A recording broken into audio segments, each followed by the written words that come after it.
Today is the 30th episode of the series Decolonizing the Mind.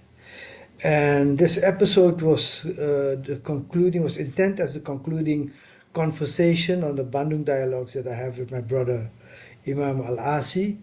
But he unfortunately fell ill. So I'll do a presentation on world affairs today, and I hope he's recovered so that next week we'll finalize the sub series on the Bandung dialogues. Now, the focus today of this presentation is an analysis of the US presidential elections. But before I go there, let's look what's happening in Palestine, where the genocide of the Israeli occupation forces have claimed the lives of 28,000 Palestinians, many women and children, about almost 70,000 wounded. It's a horrible, horrible thing going on there. And the Western world is looking, and while they prepare for the full ethnic cleansing in Rafah, the Israeli occupation forces are feeling confident because of the support of the United States and the West. But we see that the resistance is also organizing and mobilizing for a final showdown. So we'll keep you abreast of the developments in Western Asia in the coming weeks ahead. So if you want to understand what's going on in the United States, I'll get a bit in the history of the United States, an understanding of the political and economic system, and the current phase we are now in world history, and understanding what's at stake in the 2024 elections. Now, the history of the United States is presented as a history of the rise of the free world.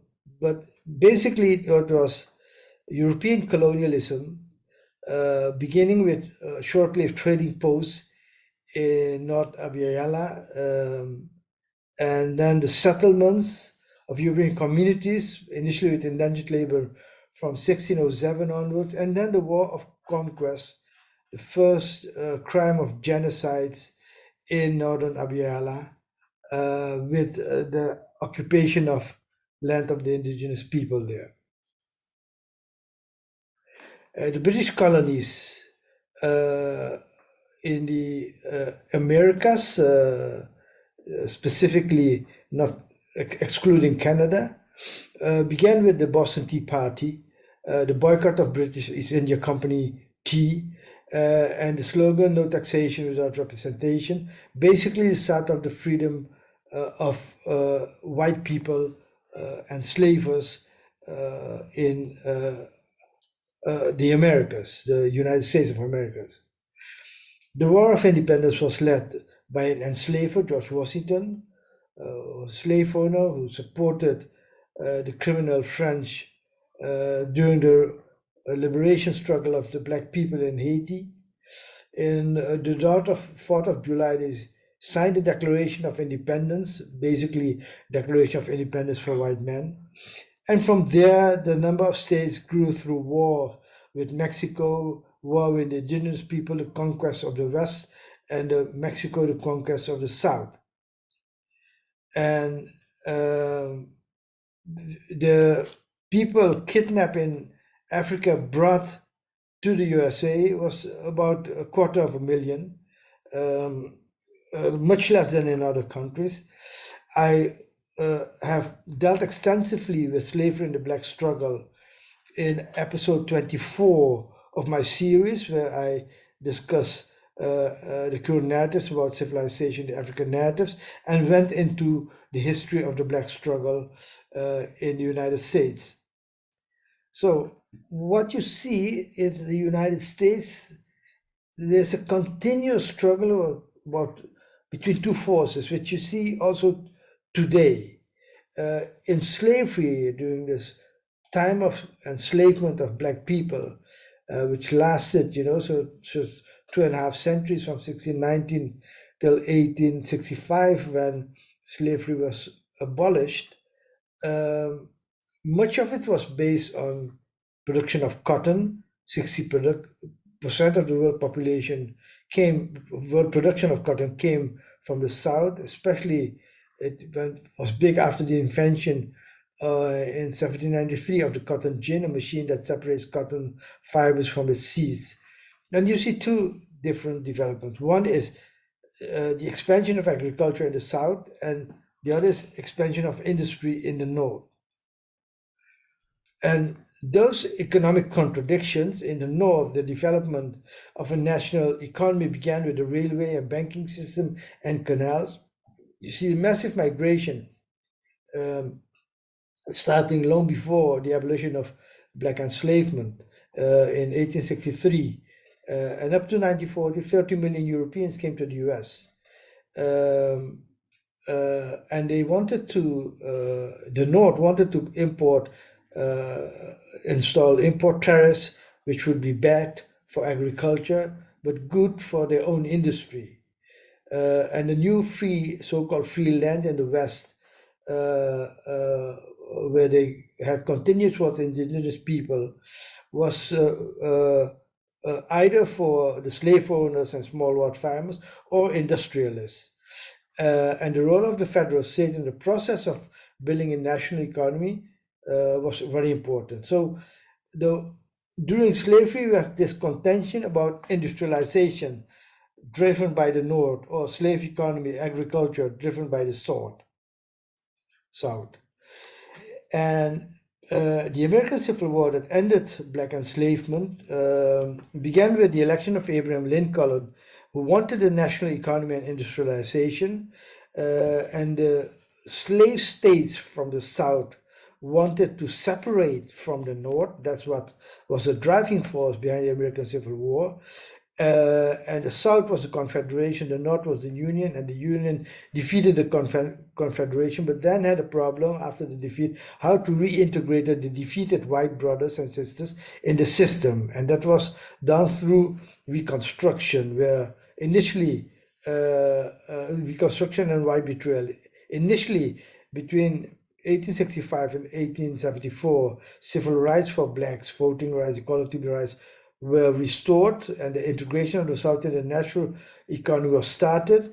The Ku Klux Klan was prohibited, but then became the white betrayal between 1874 and 1896, where new laws restricted black freedom, introduced segregation, apartheid laws in different states, got the rights of the Ku Klux Klans, introduced apartheid formally in national law through the Homer Plessy Ferguson versus Ferguson lawsuit, which I dealt with in episode 24. Now, here is the interesting thing. The Democrats today are seen as the left progressive party, but much of the history of the United States, it was a party of the slave South, in favor of slavery and later in favor of imperialist expansion, while the Republican Party was a party against slavery, the party of the North, the party in favor of isolationism, against participation of the US in World War I and II, and is now a right party, but you'll see that that isolationist trait is still there. And then to understand what's going on in the United States now, you need to understand this table about the new demography. In 2005, 67% of the US population consisted of white people. In 2050, there will be a minority, 47%. The largest growing group will be the Latinos, who are 14% in 2005, almost equal as the blacks, but will grow with 15% to 29%, while the black will stay at 13%. So the whole Trump propaganda and against Hispanics has not only to do with the border, the Mexican border, but also with the fear of white middle class for the rise of Hispanics. And then you have the Asians, 5%. Now, 2005 will grow to 5% in 2005 and will go to 9% in 2050. And people born outside the US was 12% in 2005 and might be going to 90% in 2050.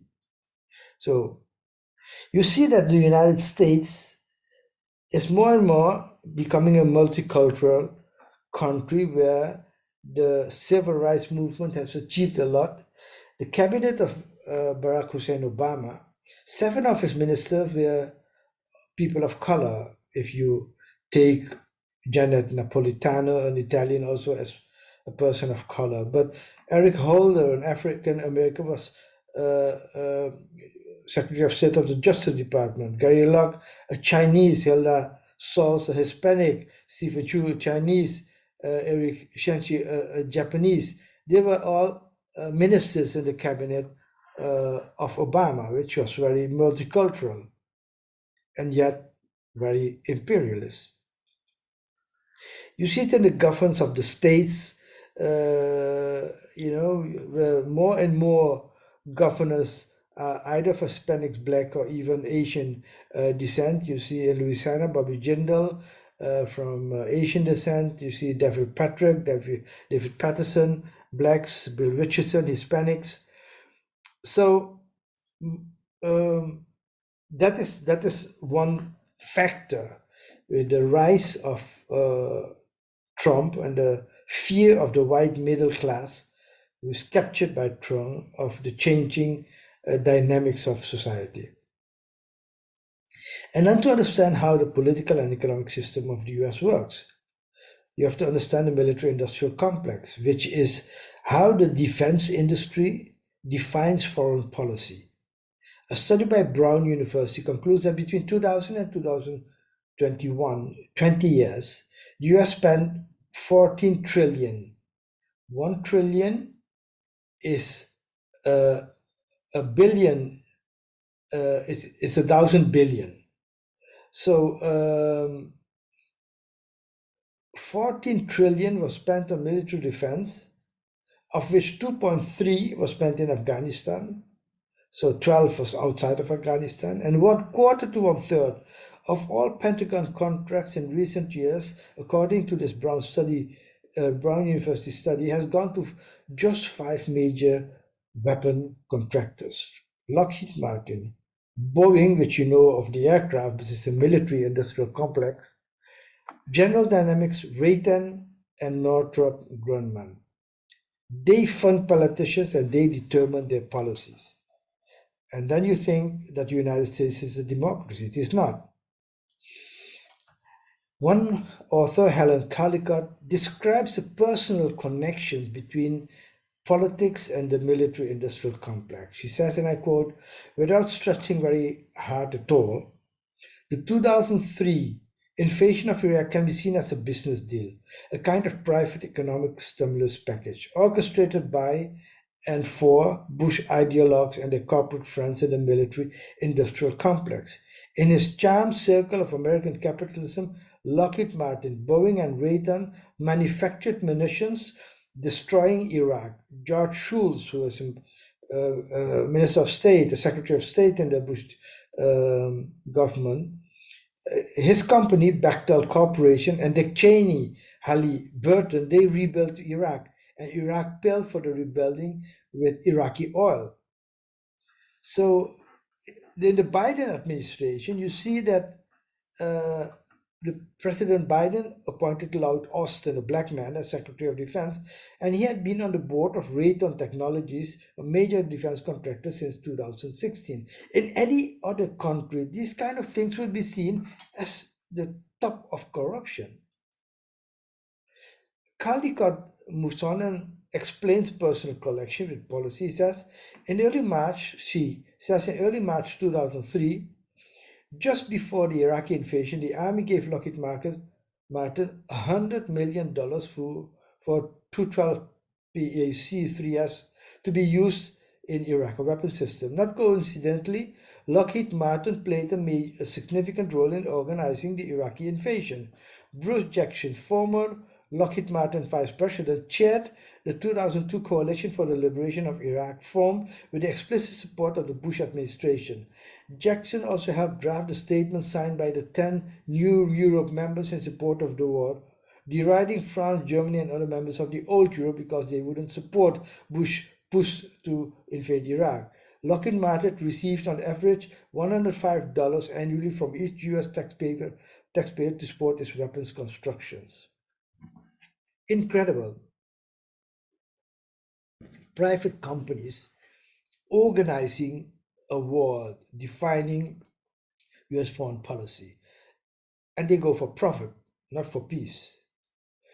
Now, nuclear weapons, in fact, most weapons, are produced also by private companies in the US, of which the most important producers of nuclear weapons are Boeing, Lockheed Martin, Raytheon, and Northrop Grumman. So, when we talk about the threat of a nuclear war, we have to understand the interests of the nuclear producers, which are private companies, in pushing for the production of nuclear arms. So let's look what kind of forces are in play in the US elections given the history. Obviously, the Democratic and Republican parties, then the financial donors, then the media, and then the independent candidates, of which Trump and Vivek Ramaswamy and Cornel West are some of these examples. Now, the political parties, they are totally dominated by the military-industrial complex. The left wing in the Democratic Party is powerless and is used to distract progressive voters from truly anti-imperialist forces. So their progressiveness comes to limitations when they have to stand up to the power structure of the Democratic Party. And the election of Barack Obama was the apex of civil rights movement, but it meant nothing for oppressed people outside the US because his policy, his foreign policy, was just totally guided by the military-industrial complex. And there's this pro-imperialist history of the Democratic Party and the isolationist history of the Republican Party, who is also dominated by the military-industrial complex, but they have this history of anti-interventionism and isolationism of the party that goes back even during after the abolition of slavery and the rise of America as an imperial power. And if you want to understand the Trump movement, that is the historical dimension, isolationism, but also the shrinking power of the United States in the world, manifested in the competition with China economically and militarily, with the competition with the Soviet Union, with Russia. And what you see that their social base is shrinking, which is the white middle class, which I've pointed out. So both of these big political parties depends on the funding by big business, by the military industrial complex, and to some extent, especially the Democratic Party, also by small donors. And the media in the United States is just divided. The big medias for a section for the Democratic Party, and which profiled itself as the liberal, progressive, but also pro-war media. And then you have media for the Republican Party or conservatives, and a large section also pro-war. And then that sets the stage for independent candidates in the Republican Party who don't follow the line of those being steered and governed by the military-industrial complex. And these people are rich people who are able to finance their own campaign. And then on the left, you have Cornel West with a courageous attempt, to have an independent candidate. Different parties were used for his candidates: People's Party, Green Party, Justice for All Party. But the Republican billionaires are not linked to the military-industrial complex.